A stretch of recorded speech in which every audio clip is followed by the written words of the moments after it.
আসসালামু আলাইকুম, কেমন আছেন সবাই? আশা করি সবাই ভালো আছেন। আলহামদুলিল্লাহ, আমরাও সবাই ভালো আছি। আজকের ভিডিওটা আমার কোনো কাজকর্মের ভিডিও না, মানে দৈনন্দিন যে কাজকর্মগুলো করি সেগুলোর ভিত্তিক না। আমি জাস্ট একটা রেসিপি আপনাদের সাথে শেয়ার করার জন্য চলে আসছি। আর রেসিপিটার নামটা আমি একটু পরেই বলি, অবশ্যই আপনাদের সাথে শেয়ার করব রেসিপিটা কী রেসিপি তৈরি করতে যাচ্ছি। তো ফার্স্টে এখানে আমি একটু চিকেন কিমা করে নিচ্ছি, আর পেঁয়াজ কুচি, কাঁচামরিচ কুচি, ধনেপাতা কুচি আর গাজর কুচি করে নিচ্ছি। সমস্তটা আর কি রেডি করে নিচ্ছি, রেসিপিটা যেন মানে সুন্দর করে গুছাই করতে পারি, তার জন্য আর কি কেটে কুটে রেডি করে নিচ্ছি আর কি সব কিছু। আর এখন আমি একটা ফ্রাইং প্যানে কিছুটা সয়াবিন তেল দিয়ে দিছি, অল্প করে দিছি, খুব বেশি দেই নাই। তো সেই তেলের মধ্যে আর কি আমি চিকেন কিমাটা দিয়ে দিছি। তো চিকেন কিমা দেওয়ার পরে সামান্য পরিমাণ আদা রসুন বাটা, তারপর গরম মশলার গুঁড়া, টালা জিরার গুঁড়া, মরিচের গুঁড়া, সয়া সস আর পরিমাণ মতো লবণ দিয়ে আমি খুব সুন্দর করে আর কি কিমাটা রান্না করব। তো কিমাটা রান্না হয়ে গেলে কিন্তু আমি ধনেপাতা দিয়ে দেবো, সরি ধনেপাতাটা পরে দেবো, ভুলেই তো গেছি, আরও যে কী কী দিছি সেসময় আমি ভুলেই গেছি। আচ্ছা, এখন আমি দিয়ে দেবো হলো, মোটামুটি কিমা রান্নাটা হয়ে গেছে। তো এখন আমি গাজর কুচি দিয়ে দেবো, পেঁয়াজ কুচি দিয়ে দেবো এবং কাঁচামরিচ কুচি দিয়ে দেবো। তো দেওয়ার পরে আমি সবগুলো একটু ভালো করে মিক্স করে নেব। খুব ভালো করে মিক্স করার পরে আমি 5-6 মিনিট আবারও ঢাকনা দিয়ে ঢেকে রান্না করে নেব। তো অলমোস্ট আমার হয়ে গেছে, কিমা রান্নাটা হয়ে গেছে। এখন আমি ধনেপাতা দেবো। ধনেপাতাটা দিয়ে আমি এখন আরেকটা কাজ করব, সেটা হচ্ছে কর্নফ্লাওয়ারটা গুলাই নেব। এখানে 1 টেবিল চামচ কর্নফ্লাওয়ার আছে। তো কর্নফ্লাওয়ারটা আমি সামান্য পরিমাণে একটু পানি দিয়ে গুলাই নিচ্ছি। তো গুলায়ে হলো আমি চিকেন কিমার মধ্যে দিয়ে দিচ্ছি আর কি, মানে এটা একটা পুর, চিকেনের একটা পুর। তো পুরটা দিয়ে মানে কর্নফ্লাওয়ারটা দিয়ে আমি পুরটা রেডি করে নিচ্ছি। আচ্ছা, এখন এখানে একটা ময়দার ডো করব, আর ময়দার সাথে আমি মিক্স করব স্বাদ মতো লবণ আর সয়াবিন তেল। মিক্স করে খুব ভালো করে হাত দিয়ে মিক্স করতে হবে। তো হাত দিয়ে ডলে ডলে আর কি সুন্দর করে আমি হলো মানে ডোটা করে নেব। আর এখন আমি নর্মাল টেম্পারেচারে যে পানিটা হয় সেই পানিটা দিয়ে আমি সুন্দর করে একটা ডো তৈরি করব। তো দেখতেই পাচ্ছেন, খুব নরমও না খুব শক্তও না, মোটামুটি টাইপের একটা ডো তৈরি করতে হবে, যেমন আমরা রুটি বানাই আর কি, রুটি পরোটা যেভাবে বানাই সেরকমই একটা ডো তৈরি করব। ডোটার উপরে আমি পরবর্তীতে একটু সয়াবিন তেল দিয়ে মাখায়ে, উপর দিয়ে মাখায় আর কি আমি ঢেকে রেস্টে রেখে দেবো। তো ঢেকে রেস্টে রেখে দেওয়ার পরে মানে মোটামুটি আমি এখানে 1 ঘন্টার মতো আমি রেস্টে রেখে দিয়েছিলাম। তো 1 ঘন্টা পরে আর কি আমি এখন ময়দার লেচিটা আমি কাটবো।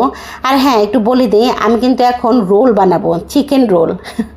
হ্যাঁ, চিকেন রোল বানাবো, ব্রেড ক্রাম্বস ছাড়াই আমি চিকেন রোল বানাবো। ক্রিস্পি যে রোলটা হয় না, সেই রোলটাই আর কি তৈরি করব। ব্রেড ক্রাম্ব ছাড়া যেই ক্রিস্পি রোলটা হয় সেটাই আমি তৈরি করব। আজকে বানাবো চিকেন রোল। আচ্ছা, যাই হোক, তো আমি এখানে 8টা লেচি কেটে নিছি, ময়দার যে লেচিগুলা 8টা লেচি হয়েছে আমার মোটামুটি। তো অল্প একটু পানিও আমি রেডি করে নিছি, পানি ছাড়া হবে না, একটু পানি তো লাগবেই। তো একটা একটা করে আমি রুটি বেলে নেব। বেশি একটা পাতলাও করব না, বেশি একটা মোটাও করব না।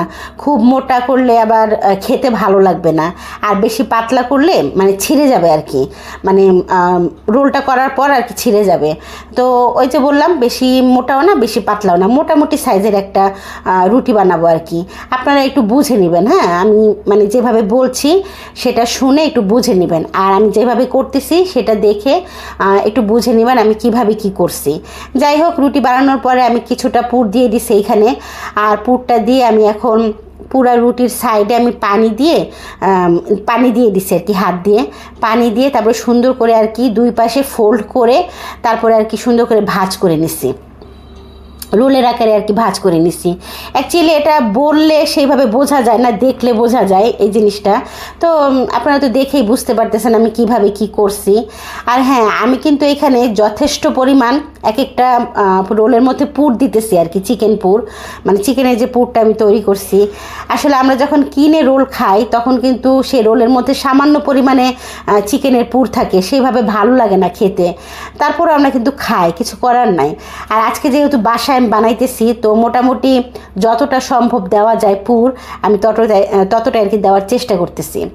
আচ্ছা, এখানে মোটামুটি আমার 8টা রোল বানানো হয়ে গেছে, আর সামান্য একটু পুর বেঁচে গেছিলো, একটা রোল হয়ে যেত। তো ময়দার তো সেভাবে কোনো মানে ডোজ ছিল না। যাই হোক, তো আমি হলো রোলগুলো ফ্রিজে রেখে দিয়েছিলাম 2 ঘন্টার জন্য। 2 ঘন্টার জন্য ফ্রিজে রেখে দেওয়ার পরে আমি 2 ঘন্টা পর আর কি বের করে নিচ্ছি, এখন আমি ভাজবো। তো একটু ডুবা তেলে ভাজলে বেশি ভালো হয়। তো মোটামুটি আমি ফ্রাই প্যানে কিছুটা তেল নিয়ে নিচ্ছি। আর এইখানে হচ্ছে আমি এখন ফার্স্টে হলো 4টা ভাজবো, পরবর্তীতে 2টা ভাজবো, আর 2টা আমি ফ্রিজে রেখে দিছি। 2টা আর ভাজবো না, অন্য একদিন আমার মেয়েকে আর কি টিফিনে আমি রেডি করে দেবো আর কি। তো যাই হোক, এখন আমি ডুবা তেলে আর কি রোলগুলো খুব সুন্দর করে আর কি ওলট পালট করে ভেজে নেব। এইভাবে কিন্তু ক্রিস্পি রোল খেতে খুবই ভালো লাগে, খুবই টেস্টি লাগে। মানে ব্রেড ক্রাম দিয়ে যে রোলটা তৈরি করা হয় সেই রোলটা আমি খুব একটা লাইক করি না, যেটা সত্যি কথা।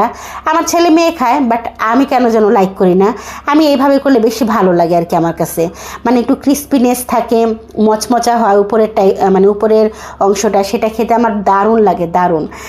যাই হোক, আর আমি কিন্তু প্রচুর পরিমাণে যে ধনে পাতা দিছিলাম পুরের মধ্যে, তো রোলটা কাটার সাথে সাথে বিশ্বাস করেন ধনে পাতার যে এত সুন্দর একটা ফ্লেভার আসতেছিল, মাশাল্লাহ মাশাল্লাহ মাশাল্লাহ। আমার ছেলেও বলতেছিল যে মা অপূর্ব লাগতেছে খেতে। মানে মুখে দেওয়ার সাথে সাথে না এত সুন্দর একটা ধনে পাতার ফ্লেভার, কিংবা কাটার সাথে সাথেও ধনে পাতার একটা ফ্লেভার নাকে আসতেছে। যাই হোক, গরম গরম রোল আমার ছেলে কাটতেছিল, মাঝখান থেকে আর কি কেটে নিতেছিল, যাতে করে আর কি খুব তাড়াতাড়ি ঠান্ডা হয়। তো ওরা হলো ভাই বোন খাওয়ার জন্য পাগল হয়ে গেছে কখন খাবে। আর এখানে একটা মোজো নিয়ে নিছে, বাট মোজোটা হলো ঠান্ডা। আমি না করতেছিলাম ঠান্ডা মোজো খেও না, মানে ঠান্ডা কোকটা তোমরা খেও না, যেহেতু সবারই ঘরে আমরা সবাই একটু ঠান্ডায় জর্জরিত হয়ে আসি, মানে ঠান্ডার সমস্যা আর কি ভুগতেছি। তো এই জন্য বললাম যে পরে খাও, এটা এখন খেও না। আর ভাই বোন খাওয়ার সময় একটু মানে দুষ্টুমি করতেছিল, মান অভিমান করতেছিল আর কি। তো আমি একটু ধমক দিলাম, ধমক দেওয়ার পর একটু ঠান্ডা হইলো। যাই হোক, ওরা হলো গরম গরম ক্রিস্পি চিকেন রোল খাচ্ছে, মাশাল্লাহ খেতে অসাধারণ ছিল। আমি তো পরবর্তীতে খাইছিলাম, তাই জন্যই বললাম আর কি, টেস্ট আলহামদুলিল্লাহ অনেক অনেক গুণ ভালো ছিল। তো যাই হোক, আজকের ভিডিওটা এই পর্যন্তই।